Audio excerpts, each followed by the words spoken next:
My career started off as a special education teacher. When my students found out that there were kids in this world that did not have the right to go to school, inspired them. The concept behind the Haiti School Building Project was a small handful of youth in Toronto would help a small handful of youth here in Haiti. The Haiti School Building Project finally opened up last year, September 2018. It has successfully been running for 7 months now, and what I have seen is nothing shy of beautiful. One person with the support of others can literally transform the planet.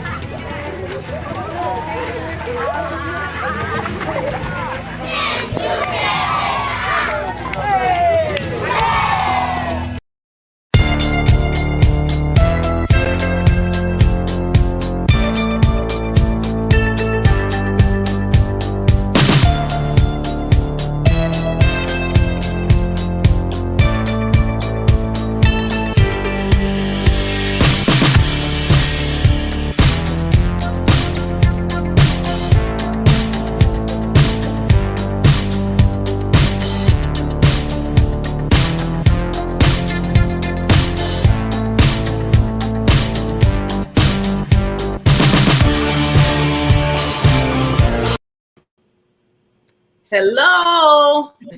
Hello, Miss Barbara. Just like you looked up like we're here. We're on live. We're live. Yeah. I was just, fixing my clothes. Fixing the girlies.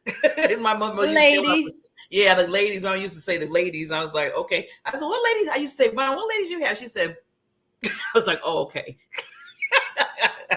She said, love her to death. Love her to death. Thank you. How are you doing this evening, Miss Queen? I'm doing awesome, Miss Queen, and I'm so happy we're back again with the Help Heal Humanity Show with co-hosts Mrs. Serena Bufalino and Mrs. Barbara Beckley. And we come every Thursday. I don't think we really missed too many Thursdays so far. It's been, 3-4 months? Wait a minute. Yeah, we started in May. We almost 5 months. That's a long time. We got an anniversary. Yeah, we'll have a 6-month anniversary party. Oh, that's a good. Let me put that down. I like that. That's a good idea. I think that's good. We could bring some people on again and have a party online. That's awesome. Yay. That would be cool, right? Just I want to get them ready. Oh, I'm sure you will. I'm going to reach out. But today, as we always do, I want to, because some people, there might be their first time watching the show. And just to let you know, my name, again, Barbara Beckley, and I basically am part of a volunteer for the wonderful Help Humanity nonprofit organization, which is Mrs. Serena. She is the queen. She's a CEO. She's just an angel. And she's the one that put in her heart to start this. And I just fell in love with the organization, but truly I fell in love with Serena because I just love her heart and her soul. And I just was drawn to say, okay, I got to be a volunteer. I got to help somewhere, even if it's just calling her every day saying, you're awesome. So I just love, being a part of this organization. And I could just say it over and over again, every day, all day. And I'm going to let Serena introduce herself. At least you know who she is, besides being awesome. And I want to say thank you, Barbara, because, to you, it might not seem a lot because you're committed to service and you're committed to doing the work. But in the world of charity, it is really difficult to find loyal, committed volunteers. So you are always there. Don't say you have been there for everything. You have promoted us. You have done fundraisers for us. You've gotten other networks to do fundraisers for us. You've picked up for the podcast. You pick up for social media, like whatever it is. If Serena's stressed, Barbara's always there trying to, what do you need? If I don't know how to do it, I'm going to figure it out. Right. And so I really appreciate you and your heart and your compassion and, just thank you for everything because you really are special in so many ways. And I don't know if you know how special you are. So you made me cry. Don't do that. Don't do that. And we all love you, when the board met you, they're like, some of the members had been there for much longer than you, and you came in and you were like, blah, blah, blah, blah, blah, blah, blah. I hope I did. Yeah, I had a back. I'm like, okay, Barbara, calm down. Yeah.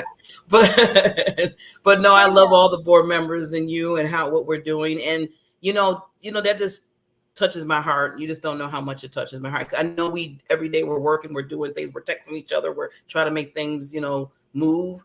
But when we sit back and pause, and when you say say that, Serena, I just, you just don't know. I told people, I said, you're my sister. I look at Serena as my sister, my family too. And because I don't have no brothers and sisters, so I'm just going to just pick them. I don't mind. You're a great soul sister. And, you see me because I put my heart and soul into this. And sometimes I let my emotions get the better of me.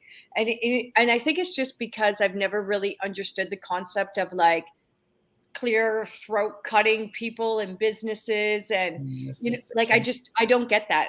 Everything for me is heart and love. And I know sometimes it's not like that in the business world. And so you also see me get tired and frustrated, and you are always such an incredible support. So if anything, sometimes I just call you to cry, to vent, and you always got my back, and I appreciate that.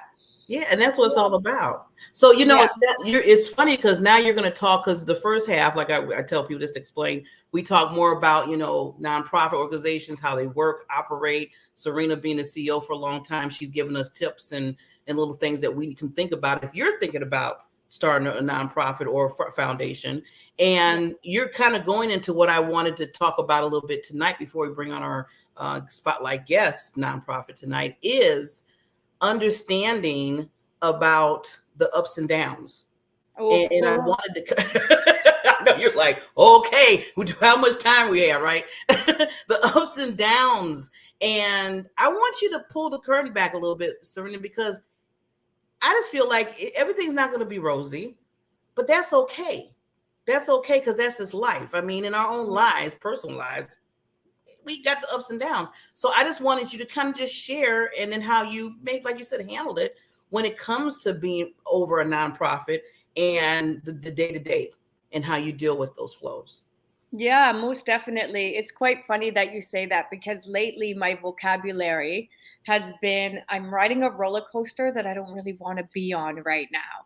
And I'm saying that just because it was a rather difficult, and has been a difficult couple months. And that's just, first I'll start off by saying I've been speaking to a lot of my mentors who are like business owners, doing extremely well in the financial world, thriving businesses. And I always check in with them to mentor me, to guide me, to help me. And they're telling me, in this point in time, especially since COVID, it's impossible to find good workers right now. I think a lot of the population, got used to being at home, and got used to, at least here in Canada, the government was giving funding to people who were not working. And so I don't want to stereotype or generalize, but a lot of people were, throughout COVID, getting some type of an income to stay at home. And so now that, life is returning somewhat back to normal, my friends who own thriving businesses are telling me they're having a hard time getting their employees who are paid to do the work. Now, help heal humanity, I'd say, part of the roller coaster ride from day one is not having the ability at this present time to be paying employees. And that's including myself as the CEO. So we are really, really, really depending on volunteers to help us. And also, we touched upon this in previous shows about your board members, right? And there's various types of board members. There are board members who basically make all the decisions but don't do the work. And Help Heal Humanity, we are an active board. So we need the board members to step up and do the work, right? And again, this is, everyone's busy. Everyone's, trying to get through their work life, their family life, their responsibilities, and then they take on HHH.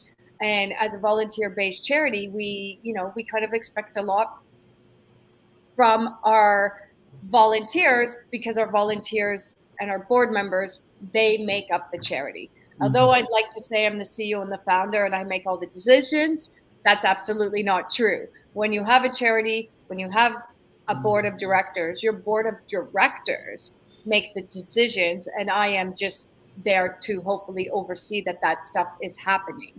And we've had a lot of turnover, and some of the turnover, I will admit 100%, has been because of me, and some of it's just been because people don't have the time or don't realize the commitment, and that's the difficult part is, we're working in a team. There's 5 of us, 6 of us, 7 of us, 8 of us, whatever the number is. And if everybody is delegated a job and we're all working towards the same thing, when 2, 3 people don't do their part of the job, it slows down the whole team, and then it slows down everything.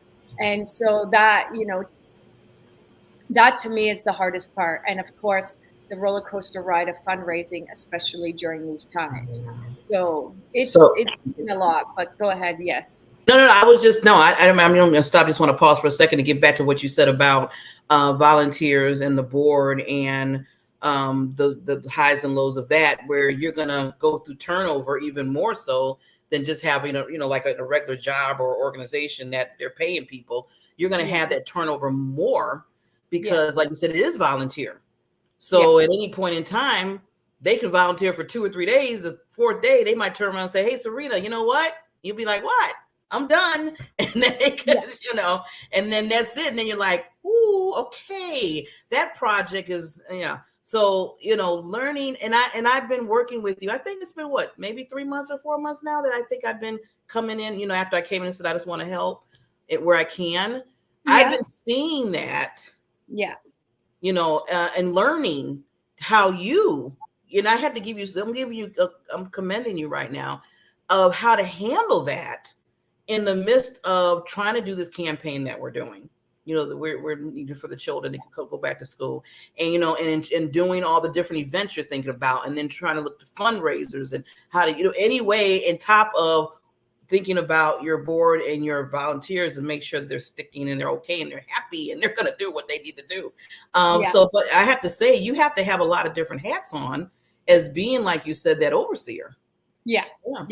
And that's where I say, like, of course, I'm never going to sit here and say I'm perfect or I have it figured out, because that's absolutely not the case.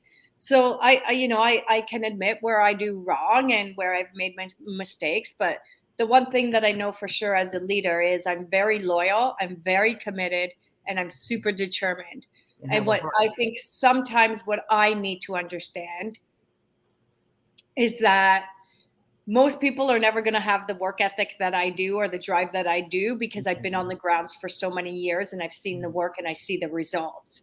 And I think and I think anybody, whether it's, paid employees or not, is we have to give a lot more gratitude to the people who are showing up. And sometimes I think because I feel so much pressure is on myself, or I have so much responsibility, or my to-do list is too long, that I sometimes forget to give the gratitude that people deserve. And because I have super high expectations, I can easily be let down because I sometimes have unrealistic goals, and I will say, Barbara, when I was a special education teacher, which was eventually what led to Help Heal Humanity, right? Because for the viewers that are watching, I never had a desire to build a charity. It kind of happened in my classroom as a special education teacher, and I've been learning as I go, and we've been growing as we go. And like you said, and there's been a roller coaster, and I just thank the people who are brave enough to ride the ride together, right? And not get off at certain stops and never come back, right? That has happened too, where they're on the roller coaster, like, wee, and then the stops for a minute, like, bye, and you're like, and then all of a sudden the roller coaster went right off the track, and we never saw them again, right? It's like, where did they go? I'd be like, Serena, where'd they go? Who? Where they at? Yeah. So but see, like I said, going back to how you handle things, and I'm glad you said, because none of us is perfect. No. We all make the mistakes. I don't even probably even count how many mistakes I made today alone, just to this day. This is a Thursday, and this is just Thursday, and all the other ones. And it's glad. I always tell people, when you're working with a group, when you're working with volunteers, anything, just own it. If it's something that you did or whatever, apologize, and hopefully they accept it. And then, you move on and say, okay, let's see what we could do differently, than what we did before. So communication, and maybe, just talk a little about that. Communication, I believe, for anything is the key. And now, just before we get on the communication, what I wanted to say about having high expectations is, in my classroom as a special education teacher, teaching some of the most at-risk youth that were not functioning in mainstream school, superintendents and principals would always tell me, lower your expectations.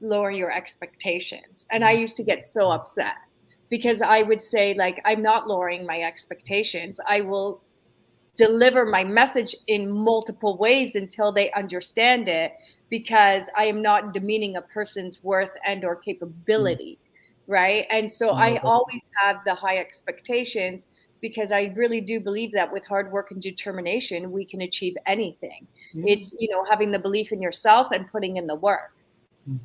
And so that's why I do have these high expectations. And again, it's the expectation that, like, the board belongs to the charity belongs to the board. So we are all equal members of that board, right? And that's why I think sometimes I get maybe a little bit hurt and or upset, is because we are equally important, all of us. Nobody is more superior than the other. Nobody is getting paid. And so if everybody did their job or their role, then things would flow so much better. And I think sometimes there's that pressure on me as the CEO to figure it all out. And again, that's where the communication lies. I mean, communication is key. Communication is key to any relationships, friendships, business relationship, volunteers, board members. And it's taking me a long time to learn, to be open and transparent and to just tell it how it is. Yeah. And like you said, Serena, I was just going up communication again, is I always say too, which helped me a lot in some other past projects I've been on, and then I see also in the nonprofit, is always ask the volunteer, who's ever, first of all, you find out what they like to do, what they're good at, what their genius is, I always say. And then you find out, okay, this is what you like to do. We have something that we would love for you to work on, because we always could have used something for that. And then ask them the time. Ask them, okay, how much time can you commit? Realistically, not just to say because you love Serena, but you want to say it, be honest with yourself, and how much time. And I always stress that, because, we get caught up in that, I just want to do this. And Serena, I'll be doing this and I'll do 20 hours of stuff. And then 2 days pass and you're like, where they at? No, and that's true. Like, I mean, I don't know what to say to everybody except for, never give up on yourself, never give up on the belief of what you're doing. Always have to remember that what you're doing is not about you. It's about the communities and the people that you're serving. And again, that communication piece, like, in the first and second year, I realized, okay, I see, who's committed, who's not committed. I see who's invested, who's not, who's putting in the work. And so then when either their term is up or they just, COVID hit us hard. We had a lot of parents on our board who just now had stay-at-home teachers, moms, business workers. And so obviously the charity came last on their list, and we lost some incredible people. So when it was time to do the rehiring or finding the new team, I mean, we were very adamant in our interviews, like, what is your skill set? What is your bandwidth? How many hours are you committed to? Will you sign up for this? We have them sign onboarding papers. We have like the terms and the conditions. And again, it doesn't always go that way. It doesn't. And as a volunteer-based charity, it's exceptionally hard, right, to hold people accountable or you do hold them accountable, but after so many times you can't. And that's, how do you do that? How do you say, like, thank you for volunteering, but you're not doing enough, or thank you for volunteering, but you didn't do that right? So, the way in which we communicate is so effective.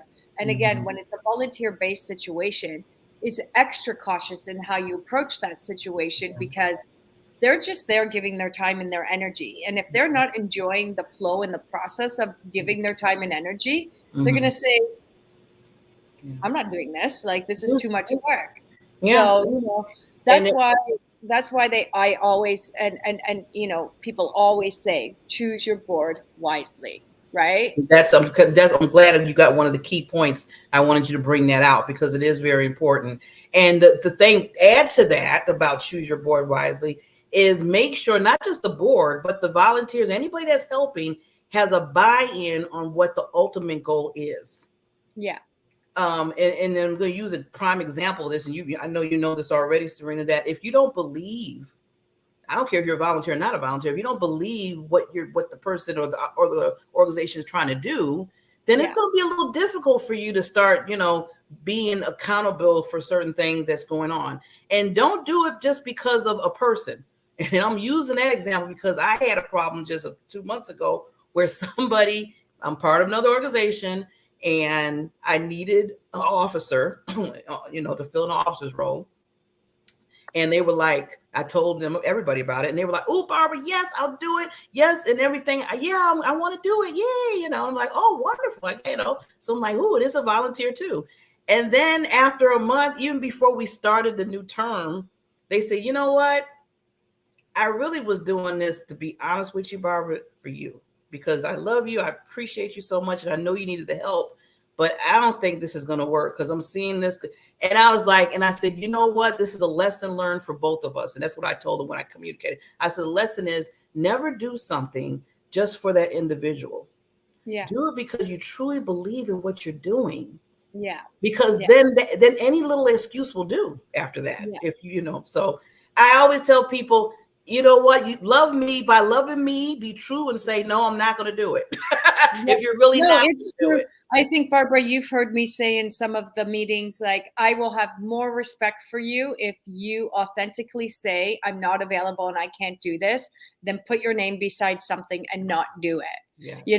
And so, I'm even thinking, like, in one of our next meetings, like, just to maybe get some feedback from the board on how I can maybe be better, right? And how can I improve the way that I'm approaching you? Because again, I want our volunteers to be happy, but I also need, and I think everybody who's in this field of work, we need commitment and we need loyalty, right? And so how do you go about doing that in an effective way? And I think that's a good, I need to cut you off, sorry. No, go ahead. No, I was going to say that's really good, because I always tell people to audit. Sometimes you got to audit yourself. And you're kind of saying that because I do that because I'm a leader in other areas too. And I always ask the people that I'm working with, say, you know what, audit me. Tell me good and bad and ugly, because I need to know, because I'm growing and sometimes I don't know what I'm doing. So and I'll admit that. I said, I'm a leader. I want to help you. The value is to help you, all of us, to come together and do what we need to do.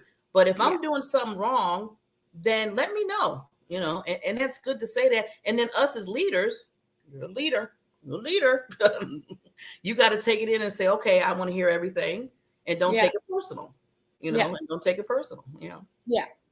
And that's, and that's the key is, you keep your eyes on the mission, you keep your eyes on fulfilling your mission and your goals and your strategic plans, and you just pray to God, universe, higher power, source, that the right people come in and help fulfill that goal with you. And that's where the roller coaster comes, because people come, people go, people commit and then don't do the work, or some people overly commit, and that's not fair either. I've seen it. I've seen incredible people come to the board. They think there's 10 people working, and then like 4 people are doing the majority of the work, and then they get fatigued and burnt out, and then they just, and again, you don't want to be hostile, you don't want to be angry. Sometimes I'm like, I'm a bully humanitarian.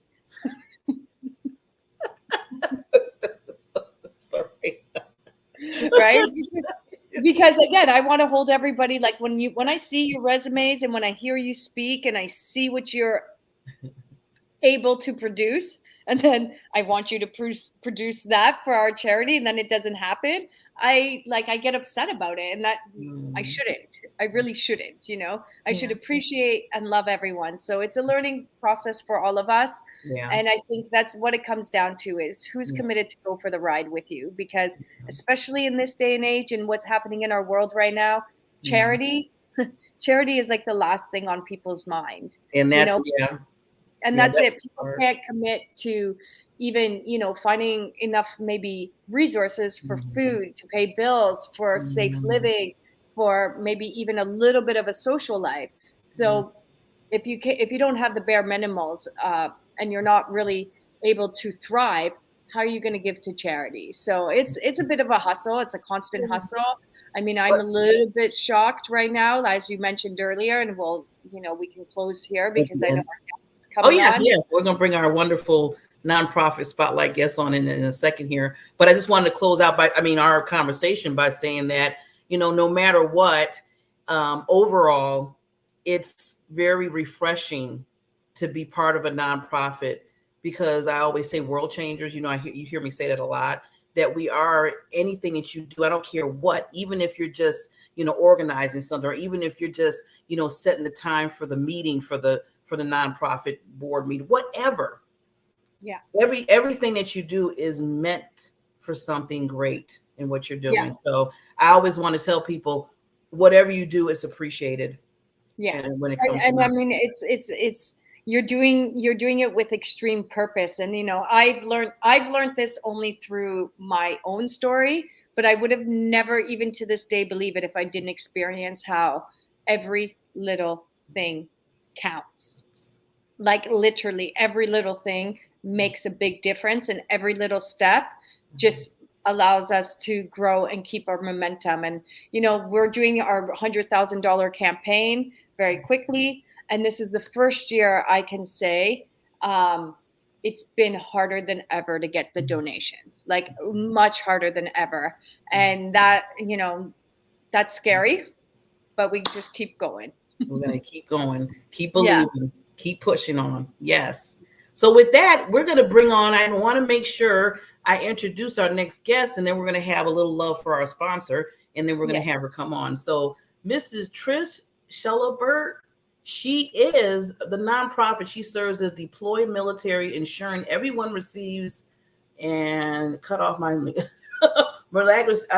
She's the founder of ASH, and they focus on simple act of serving and needing populations and providing opportunities of all ages and abilities to participate. 15 years, a leap of faith. Awesome. See, I'm telling you, I feel like every nonprofit is just a little seed dropped everywhere to grow this wonderful world of what we live in, to show people that you need to start caring more. So we're going to bring on Mrs. Trish once after we give our sponsor a little love. Here we go.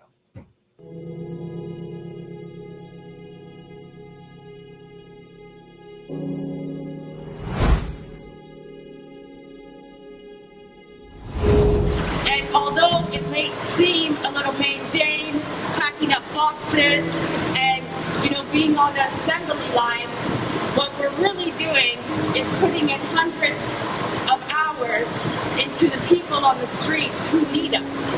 And they need us in a way that none of us will ever understand. And for the last couple of weeks, I've been on the grounds every day. They know we're coming today, they know we're coming tomorrow, and they look forward to seeing us, because we're the one little bit of hope that they have, to have a warm meal in their bellies, and to know that somebody in the world is actually caring for them and loving them. And without people like you showing up today to give your time, your energy, and your spirit, none of this is possible. So I want to really say thank you to everyone, because what we're doing here today may seem small, but it's actually really, really big, and it's impacting hundreds and thousands of families. So I thank you, I love you, I look forward to doing this with you today.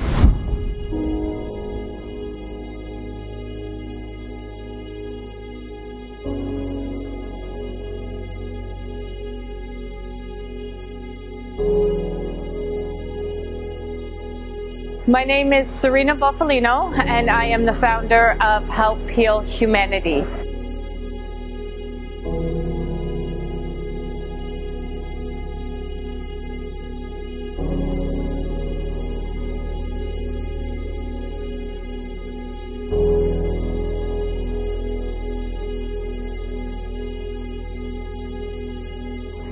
Help Heal Humanity is a charity that is focused on unconditional giving, love, and support to some of the most vulnerable communities in the world.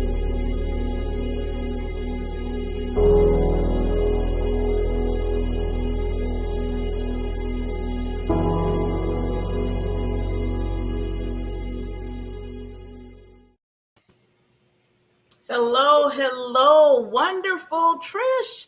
Hi there. How are you? How you doing, lady? I'm good. Thank you so much for having me on. Thank you for being one of our spotlight nonprofit. Yeah. So this is Serena. You probably heard us talking earlier, but this is Serena Bufalino. She is the founder of Help Heal Humanity, and we created a show around that. So it's nice to see you. It is such an awesome thing. And the one thing that I picked up when you said, Serena, is that every little bit counts. I look at it as a puzzle. And so all the pieces need to come together. And there may be just that one little piece that someone thinks it doesn't really count, but that's the missing piece. Yeah. So it's lovely that you have a platform just to highlight good projects and good news, right? Yeah. I love that. I love the puzzle thing. That's nice, Trish. I'm going to use that. You feel free. That is awesome. I like that part of it. So Trish, before me and Serena start, because we can talk and we'll get into some questions and stuff. But first, we want you to pull the curtain, tell us about your organization and why you started it, and just showing the love to you and your organization. Well, thanks. So when I said it was a leap of faith, completely. So it started actually on an airplane.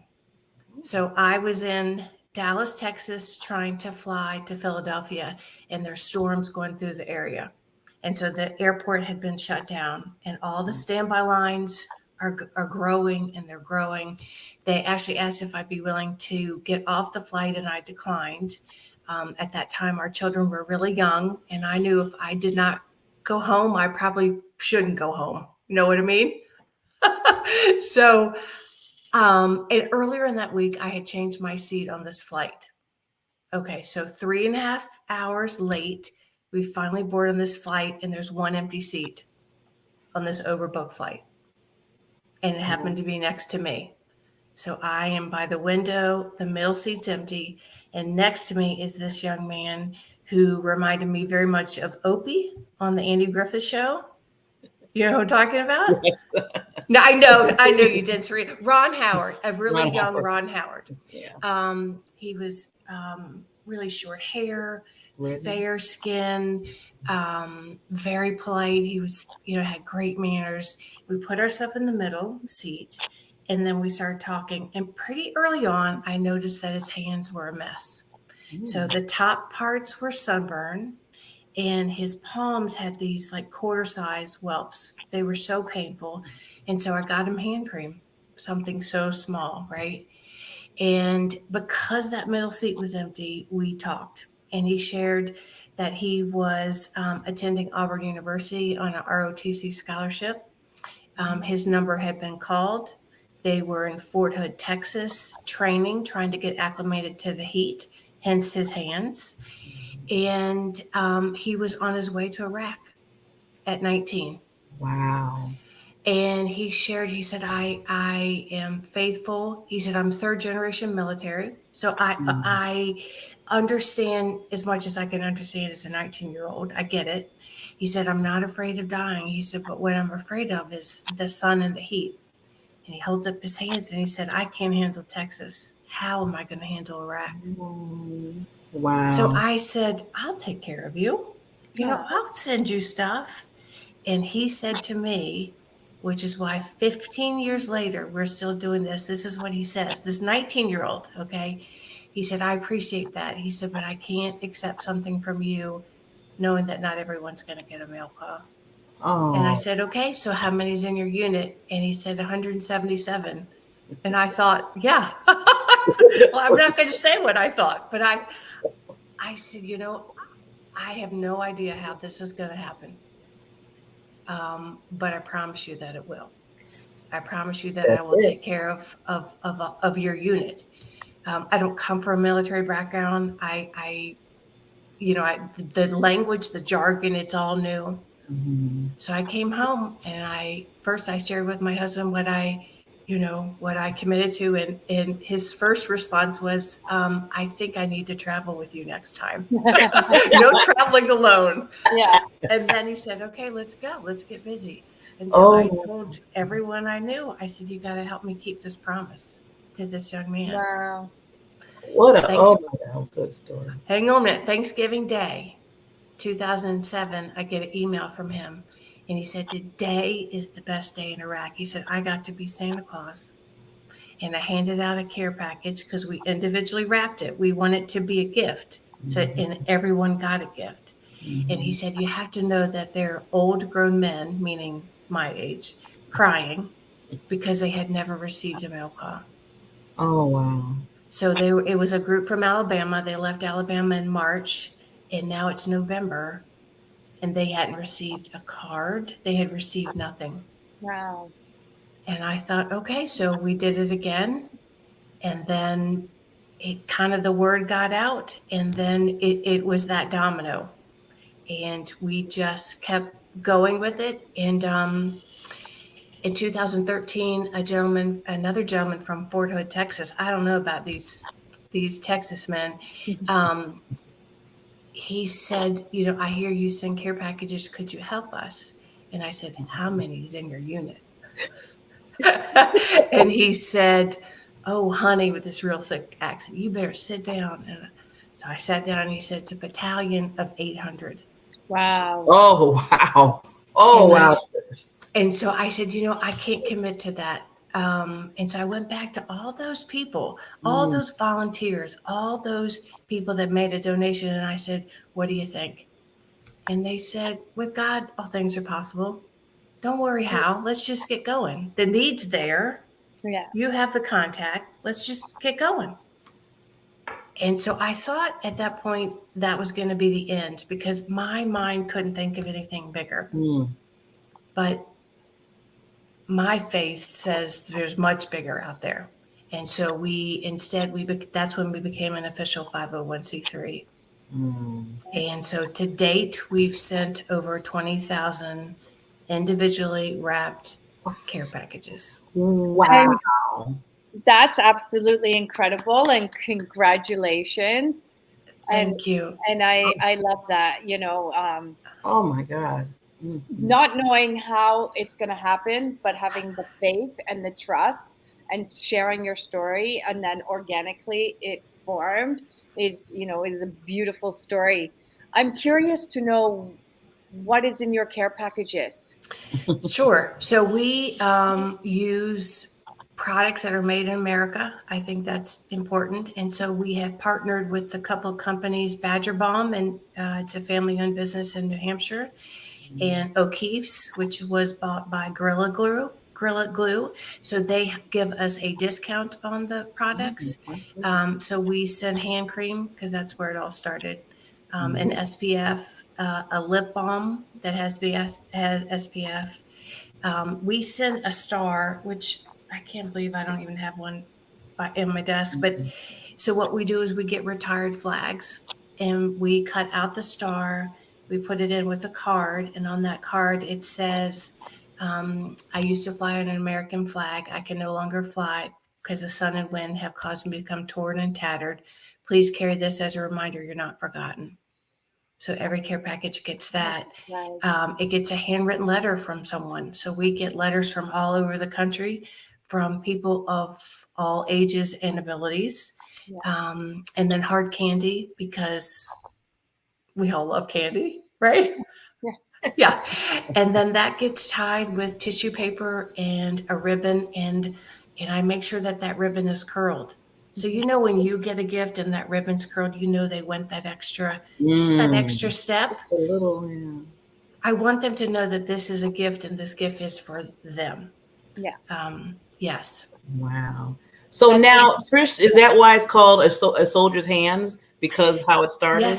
Yes. I was wondering. So Barbara, this is funny. So when we decided to do that battalion, I'm sitting across the way with one of my volunteers, and she said, this is before we were even going to become a nonprofit. She said, I think we need to call this something so we can refer it to something.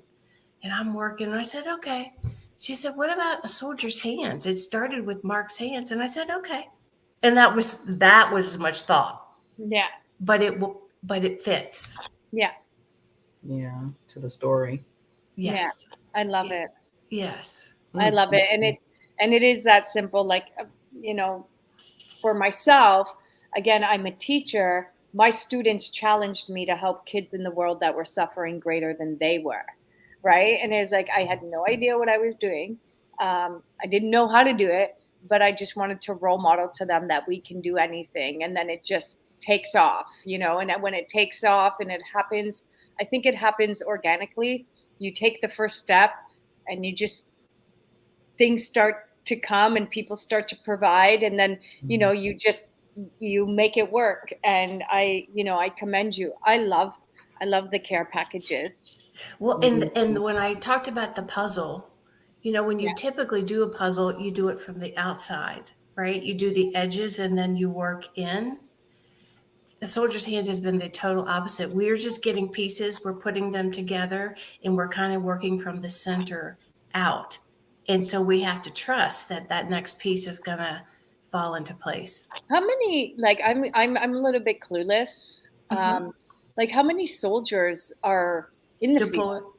Deployed? Yeah. So a lot of people think we don't have soldiers out there because we're not in Afghanistan, right? That's what was getting so I just sent some, this year we've sent to Syria, we've sent to Kuwait, Africa. We're working on, there are lots of ships out there. Yeah. And we're working on the U.S. Nimitz. The USS Nimitz right now. There are 5,200 sailors. Wow. Ooh, wow. I know. Now you talk about keeping up at night, because that's about $100,000 project as well. Yeah. And it may take a while, but it will come to be. Yeah. Yeah.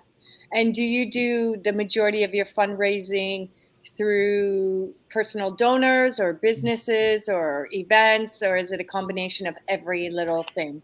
It's a combination of every little thing. Yeah. So, like, we live in State College, where Penn State University is, and our volunteers are working the concession stand. So all the concessions are run by volunteers, and then those volunteers get the nonprofit rather gets 13% of the sales. So that's just a unique way to do that. I work with corporations who they're looking for opportunities for their employees to do something that's good. Yeah. Or their staff to do something that's good. And so that's been something that's been wonderful. It's such a win-win thing. And then they help to support the purchasing of the product, and then they do the assembly of it so that they can see the whole process. Grants. Just looking through the pictures on your website, it's so nice to see the youth, like the children and the teenagers, helping out, understanding what's needed. Yes. So our kids, so when remember I said I needed to get back on that plane? So they were 1, 4, 7, and 9 at the time. And so that's what they have grown up with. And so they helped a lot in those early years. They're now working concession stands, at Penn State. But it's what I didn't realize is the ripple effect it would have. Like, I get letters from the volunteers who will say, thank you for having an opportunity where I can participate. Yeah.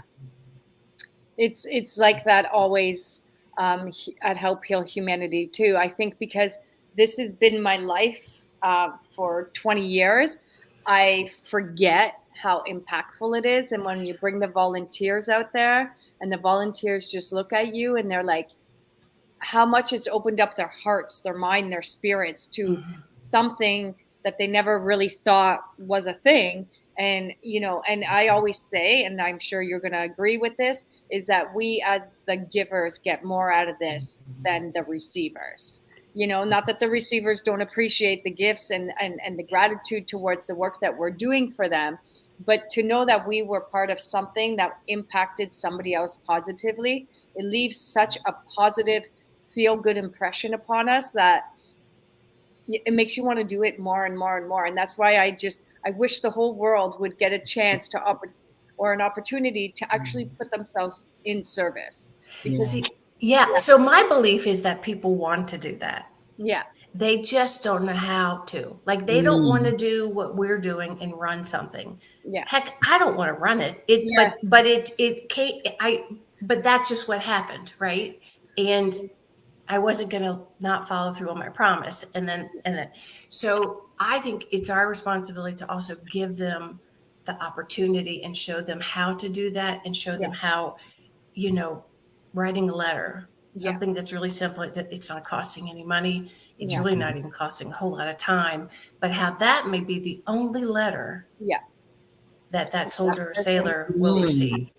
And it's so impactful because they will put that letter and that, that fallen star at their bedside, and they know that they are not alone. And that's what I tell our volunteers always is like, just write a little card. We do Valentine's Day cards and we do Thanksgiving cards, and we just do cards when we go to hand out meals to people living in encampments and facing homelessness. And I've literally seen our park friends or homeless friends like attach that to their tent or keep that in their pocket because it's a message of hope, and a message of hope for individuals who have nothing. It means so much. And again, there's a little piece of the puzzle where people think it's just a letter or it's just a couple lines. But there's some people that care, and they're taking the time out to give them a card. So that's treasure to them. That's like holding to their heart. I see it as a lifeline. People don't choose to be homeless. And I think also people join the armed forces for lots of different reasons. And not everyone, I'm naive, and I really was blown away when Mark said not everyone has someone that's going to take care of them. I'm like, what are you like, really? And the part that alarms me the most is, again, I'm from Canada. I'm not saying that we don't have soldiers and we don't have, Navy and Marine, but this podcast that Barbara has put together for Help Heal Humanity and spotlighting other charities, I've seen quite a few American non-for-profits come on here doing something for the soldiers and the Army and the Navy. And to me, it blows my mind that these are the people who are standing up for our country. Like the gentleman said to you in the airplane, I'm not afraid of dying, right? And it's like these people are committed to giving up their lives so that we can have a better future. And yet nobody's caring for them. And nobody's giving them care packages. Like, to me, like, I want to be positive, but like, what is wrong with our world when we wouldn't even be here if it wasn't for these people putting their lives on the lines? And now these people have absolutely nothing. And then furthermore, when they come back home from serving, what they have to deal with.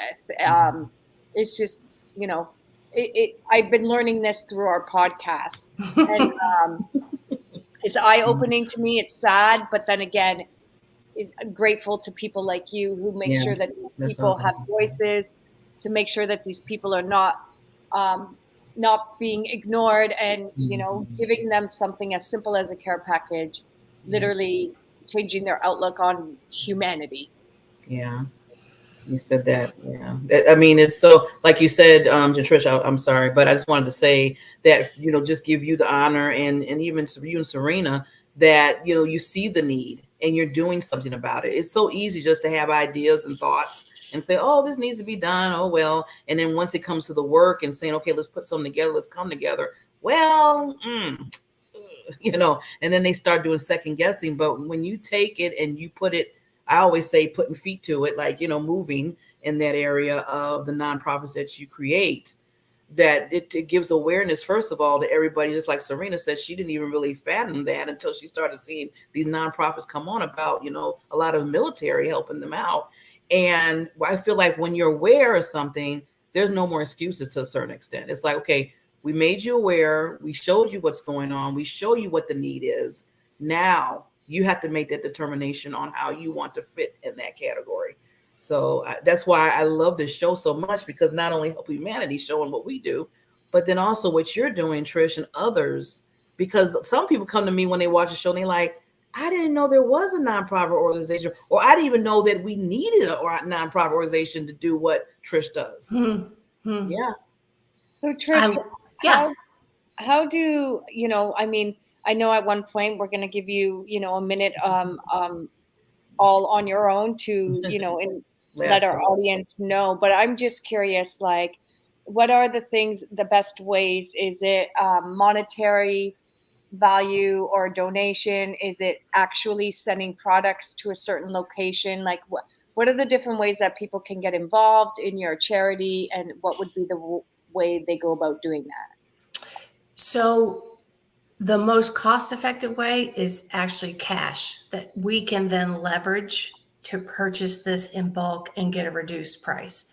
So the other thing is that it's not that they don't have some of these things, but it's not the things that you and I would want to use, right? Yeah. So we're sending really quality products, and that's they deserve the best, and I want to send the best. So money is really helpful.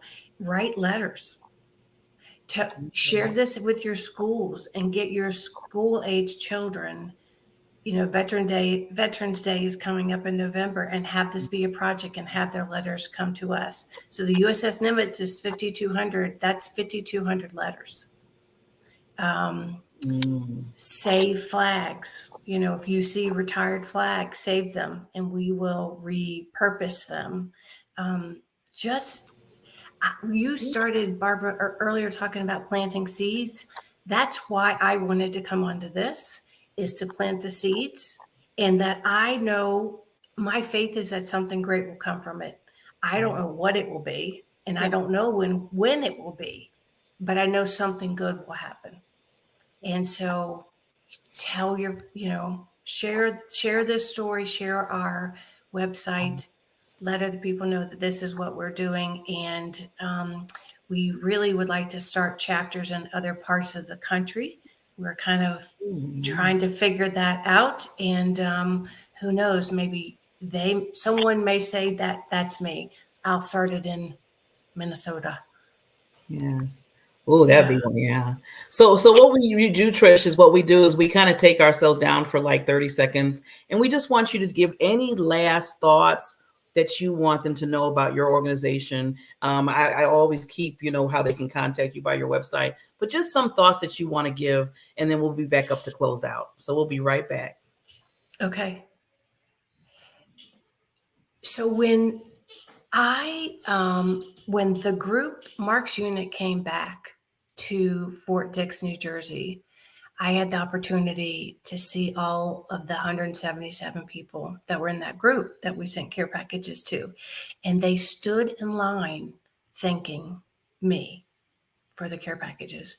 And I said, no, I should be thanking you, right? I should be thanking them for what they're doing on our behalf. And then Mark shared with me years later, I still keep in contact with him. He said to me that when we departed at the airport, and he went one way and I went another, he said he shared with his buddies that he'd met me and that I had promised to send him care packages for his whole unit. and they laughed at him. They thought he was a young, naive kid, and that, right, some lady that you met on an airplane is going to send you care packages. And he said on that Thanksgiving day, he said, they are not laughing anymore. And so the biggest takeaway, is that one, Mark was thinking about his military family more than his own fear. And me, I kept my commitment, right? So when we promise something, we never know who's on the other side of that, that's holding on to that, and that we have to keep our promise. Yeah. I love it. I love it. I love it. I love it. And I can tell when you're saying it, it's all heart, it's all intention, it's all purity. And it's exactly what you said. You don't know who's on the opposite side of receiving that. And you made a promise and you committed to your promise. And if the whole world would commit to promises and carry them and see them through, I think we could change the entire world based on kindness, right? Well, I tell you, I'm more hesitant on what I say I'm going to do. Yeah. Right. We have to be that I've learned that through this process. You were talking about the things that you learned, earlier on. Don't say you're going to do it and not do it. Just don't say anything. You're right. And I do this all the time when I'm either going out to encampments or when I'm going to Haiti or when I'm going and I'm taking volunteers. I always tell them, because sometimes you're in it. And when you're in it, you're in it and you just love everything. And then you make these promises. And I tell all the volunteers all the time, do not make a promise, because these people are depending on that promise in a way that you will never imagine.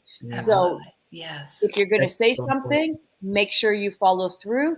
And better yet, don't say anything, because that way you're not going to let somebody down. Right. And it's, you're so true. I love your words of wisdom. I love your charity. You have a beautiful heart, a beautiful thank you, Barbara. Thank you. Yeah. Love you so much, Trish. Love what you're doing. Love you. Love your heart and soul. I mean, yes. So this is what I do at the end. Reach out to Trish. Help the organization. Yeah, I get on them. Get on them.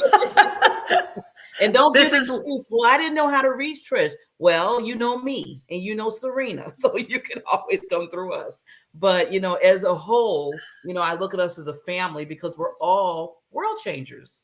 We're changing the world bit by bit, little by little. And it all amounts to what we're doing right now. So Trish, you keep doing what you're doing, lady. You're doing a tremendous job. Even if no one says anything, I want you to believe that all the time.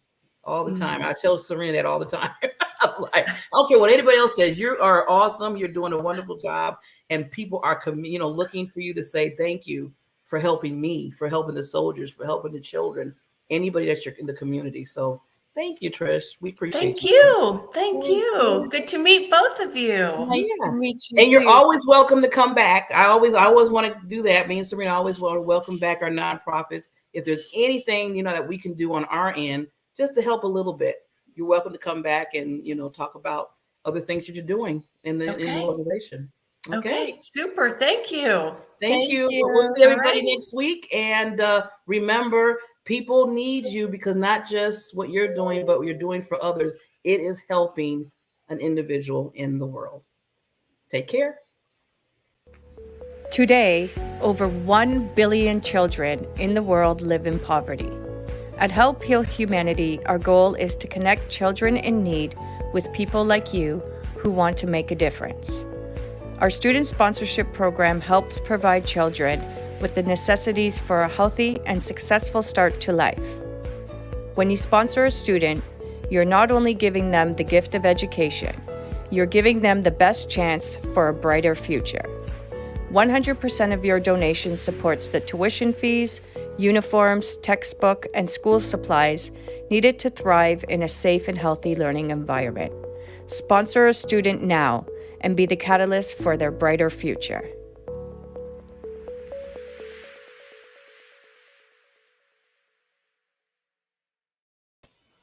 Hello, everybody. I just wanted to, again, my name is Barbara J. Beckley. I just wanted to come back on because me and Serena kind of tag teams with this. But, you know, you met a wonderful guests, Trish, with A Soldier's Hand, a non-organization. We bring on other nonprofits. But one of the biggest things that we want to make sure that you understand that as far as Help Heal Humanity, because that's what this whole program is about, what it created, we are doing a campaign. And we're in this campaign, not for us, not for the volunteers of the organization, not for even you. It's for the individual children that are in Haiti right now that is looking to say, when am I going to get my last meal? Or when am I going to get my education? Will it continue? And this is what we're working towards. It's a $100,000 campaign. And I know that sounds a lot. You're like, wow, that's a lot of money. But I always tell people, when you can get one person to give maybe $20 or $50 or even $2, it adds up little by little, and we can get there. Now we can, we can tell you statistics, we can tell you the numbers and everything. And, a lot of people like to hear that. I get it. But the number one thing is, a child is not a statistic. A child didn't ask to come. A child is here just wanting to grow and wanting to be educated and wanting to know about the world and wanting food on the table. So when you see us talking about this campaign and you see us put the link, which I was looking for right now, that's my fault. But when you put the link down so you can give, don't think about all the other stuff. Just think about, there's a child out there that's going to be so grateful for you just giving and thinking about making that difference in their life. So we ask, and it's an ask, because we can't tell anybody anything, but we can ask. And we just ask you to just give towards this campaign. And believe me, that child, that individual person that's in Haiti right now will thank you every day, because now they're taking a spoon and they're able to scoop it up with some food and put it in their mouth. And on that point, they're able to go and say, you know what, I can have another year of going to school and understanding how they can move in the world as they grow. So with that said, please, we ask you nicely to give just whatever you can. Don't put dollar amount, whatever dollar amount you want.